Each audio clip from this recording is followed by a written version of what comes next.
If you are a software developer and अभी तक किसी कंपनी में काम नहीं किया है, देन प्रोबेबली ये 10 कीवर्ड्स या फिर ये स्पेसिफिक 10 टर्म्स कभी सुनी नहीं होंगी। बट इस वीडियो को देखने के बाद अगर कभी तुम्हारा इंटरव्यू हो, उनमें ये टर्म यूज़ करो, देन डेफिनेटली तुम्हारे चांसेस काफ़ी अच्छे बढ़ जाएंगे इंटरव्यू को क्लियर करने के, और इंप्रेशन तगड़ा पड़ेगा इंटरव्यूअर के आगे।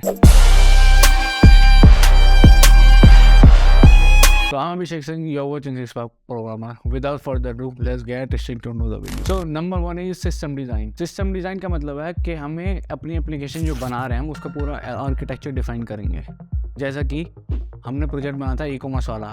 अब लोग बहुत सारे पोस्ट एंड डेवलपर कमेंट कर रहे हैं कि यार हम अपनी तरफ से कोई ऐसा प्रोजेक्ट सोच ही नहीं पा रहे हैं कि कैसे बनाना है। देखो, मेजॉरिटी ऑफ द टाइम किसी बड़ी कंपनी की बात करें अगर, वहाँ पे सिस्टम डिज़ाइन बनाना डेवलपर का काम नहीं है, उसके लिए अलग सॉफ्टवेयर आर्किटेक्चर होता है। उसका काम होता है आर्किटेक्चर बनाना, एंड डेवलपर्स का काम होता है गिवन इंस्ट्रक्शन को फॉलो करके कोड करना, राइट। तो सिस्टम डिज़ाइन का मतलब बेसिकली मोटा मोटा यही है, हमें किस तरीके से एप्लीकेशन को डिज़ाइन करना है, right. And if you want, I will create a separate series on system design, let me know if you want और not. Number 2, horizontal scaling and vertical scaling. ये इसके ऊपर मैं अलग से सेपरेट वीडियो बनाऊंगा डिटेल में एक्सप्लेन करता हुआ, वो भी वैसे सिस्टम डिज़ाइन का ही पार्ट बनेगा। बट अभी के लिए जान लो, वर्टिकल स्केलिंग का मतलब है कि हम एक चीज़ को सिर्फ वर्टिकली स्केल कर सकते हैं। मतलब कि अगर मैं इनकम के एस्पेक्ट पे बताऊं, जैसे कि मेरी एक जॉब है, ठीक है, मैं जॉब कर रहा हूँ। अब मैं अच्छा काम करूँ, प्रमोशन हुआ, अच्छा काम किया, फिर और प्रमोशन हुआ, तो बेसिकली प्रमोशन हो गया और मेरी इनकम 5,000 से 5 करोड़ पे पहुंच गई। ये होगा वर्टिकल स्केलिंग एक ही जॉब पे। वर्सेस हॉरिजॉन्टल स्केलिंग, मैं कहीं और जॉब कर रहा हूँ, वहाँ से मेरा 1 लाख आ रहा है, कहीं और कुछ काम कर रहा हूँ, वहाँ से 1 लाख आ रहा है, कुछ और काम कर रहा हूँ, 1 लाख आ रहा है, तो मल्टीपल सोर्सेज हो गया। इसको बोलता हूँ हॉरिजॉन्टल स्केलिंग। अभी मैंने इनकम के एस्पेक्ट में बताया। अगर प्रोग्रामिंग की बात करें तो वर्टिकल स्केलिंग का मतलब है कि जैसे बेसिकली सिस्टम है मेरा, जो सर्वर है हमारा, उस मशीन पे हम उसके कंपोनेंट बढ़ाते जाएं। मतलब कंपोनेंट से मेरा मतलब है हार्डवेयर कंपोनेंट की बात कर रहा हूँ। जैसे पहले 2 GB रैम थी, स्केल करना 4 GB कर दी, और स्केल करना है 8 GB। तो जैसे जैसे हमारा यूज़र बढ़ते जा रहा है, ट्रैफिक बढ़ता जा रहा है, वैसे वैसे हम स्केल करते जा रहे हैं उसके कंपोनेंट बढ़ाते हुए।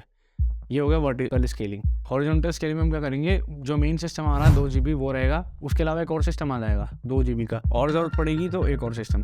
तो बेसिकली वर्टिकल स्केलिंग में एक ही कंपोनेंट, एक ही सिस्टम की पावर बढ़ाते जाएंगे, हॉरिजॉन्टल स्केलिंग में मल्टीपल सिस्टम ऐड करते रहेंगे। अब ऑब्वियसली वर्टिकल स्केलिंग में लिमिट आ जाती है कि इस लिमिट के ऊपर हम नहीं बढ़ा सकते, राइट, क्योंकि मान लो हमने 10,000 TB की रैम कर दी, इसके ऊपर क्या बढ़ाएंगे। लेकिन horizontal scaling is infinite, almost बढ़ाते ही जाओ। Plus horizontal scaling is cheaper, क्योंकि अगर तुम 8 GB की 4 रैम लगाते हो वर्सेज एक अकेली 32 GB रैम, तो ऑब्वियसली 32 GB रैम जो है एक्सपेंसिव रहेगी। लेट मी नो इसके ऊपर वीडियो चाहिए कि नहीं। Number 3, caching.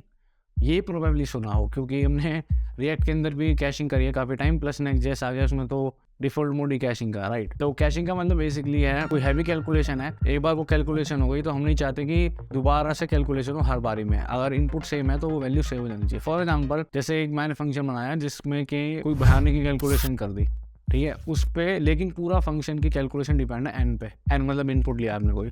अब सारी कैलकुलेशन करने के बाद हमने एन डाला था 25, उसका मान लो स्क्वायर करना था, हैवी कैलकुलेशन स्क्वायर करना, तो एन डाला हमने 25, उसका स्क्वायर हो गया 625 हो गया।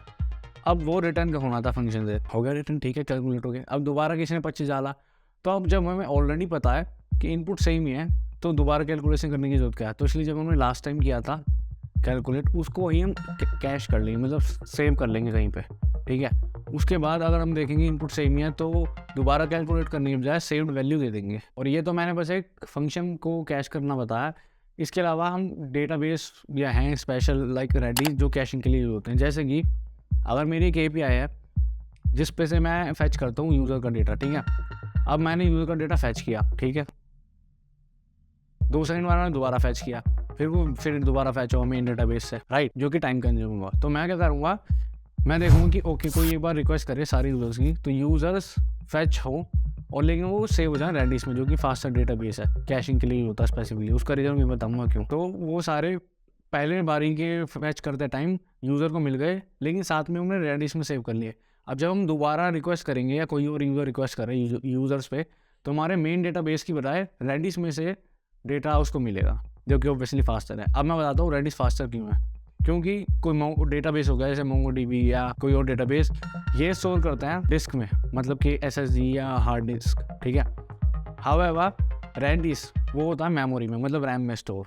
इसलिए अगर तुम रेडिस पे आके साइनअप भी करोगे, शायद 30 MB मिलती है, प्रोबेबली 30 या 25 MB, तो ऑब्वियसली 25 MB बस, और कहाँ MongoDB में 10 GB, ठीक है। तो हेयर द क्वेश्चन कि अगर डेटाबेस ऑब्वियसली सबको फास्ट चाहिए, तो अगर रेडिस फास्ट डेटाबेस है MongoDB से, तो सिर्फ रेडिस ही यूज़ ना करें, राइट। ऑब्वियसली सबको फास्ट ही चाहिए, कैसे चाहिए कि स्लो आए, सारा डेटा फैच हो गया, सबको फास्ट चाहिए, फास्ट किसी नहीं पसंद। उसकी एक दिक्कत है कि जैसा मैंने बताया रेडिस स्टोर करता है मेमोरी में, मतलब रैम में, जो कि लिटरली काफ़ी ज़्यादा एक्सपेंसिव है कंपेयर करें अगर हम हार्ड डिस्क से। हार्ड डिस्क आएगी 5000 की 1 TB, रैम आएगी 5000 की 8 GB।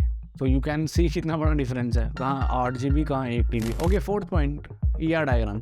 Basically ER diagram is entity relation diagram. ये डायग्राम यूजुअली क्रिएट करते हैं हम ताकि हम डेटाबेस में जान पाएँ हमें कौन कौन से कलेक्शन बनाना है। मैं MongoDB के रेफरेंस से बता रहा हूँ क्योंकि इस चैनल पर वही हमने कवर किया है।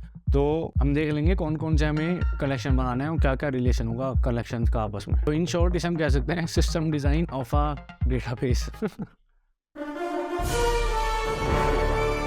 वैसे इस पर भी वीडियो चाहिए डिटेल में, तो लेट मी नो। एक डेटाबेस के ऊपर मैं पूरी भर के वीडियो लाने वाला हूँ। इसके अलावा DBMS जो सब्जेक्ट है सॉफ्टवेयर इंजीनियरिंग का, उसके अंदर भी डेफिनेटली ये डायग्राम पढ़ोगे। 5th point, pipeline. तो पाइपलाइन को समझ सकते हो एक प्रोसेस या फिर स्ट्रक्चरल वे जिसमें हम सीरीज ऑफ टास्क डिफाइन कर देंगे कि ये टास्क उसके बाद ये टास्क उसके बाद ये टास्क, और वो सारे पैरेलली परफॉर्म भी करेंगे। एंड पाइपलाइन हम क्रिएट करते हैं ऑटोमेशन को अलाउ करने के लिए। Either we can create our own pipeline, या फिर जहाँ पे हम डिप्लॉय कर रहे हैं, फॉर एग्जांपल हीरो पे कर देते तो वहाँ भी ऑलरेडी ऑप्शन आता था पाइपलाइन का, तो वो पाइपलाइन के थ्रू ही डिप्लॉय होता था। 6th point, CI/CD, continuous integration and continuous deployment.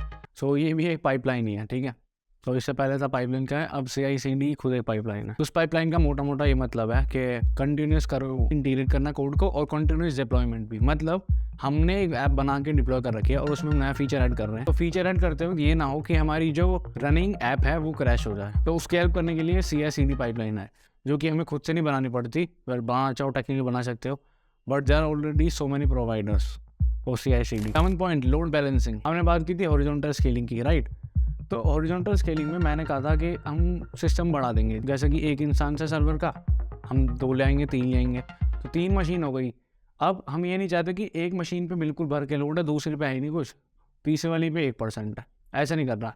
सो हमें लोड बैलेंसिंग करनी है, सबको इक्वली लोड देना है, और ये काफ़ी ज़्यादा क्रूशियल स्टेप हो जाता है क्योंकि हम नहीं चाहते एक हमारी मशीन क्रैश हो जाए, बाकी हम बल्ले बल्ले करते रहें। तो इसलिए इक्वली डिस्ट्रीब्यूट करेंगे हम सारा load, and that's why it is called load balancing. 8th point, containerisation. देखो हमने ऐप बनाई और वो चल रही है अच्छी खासी, अब किसी और के सिस्टम पे चला रहे हैं, वो नहीं चल रही।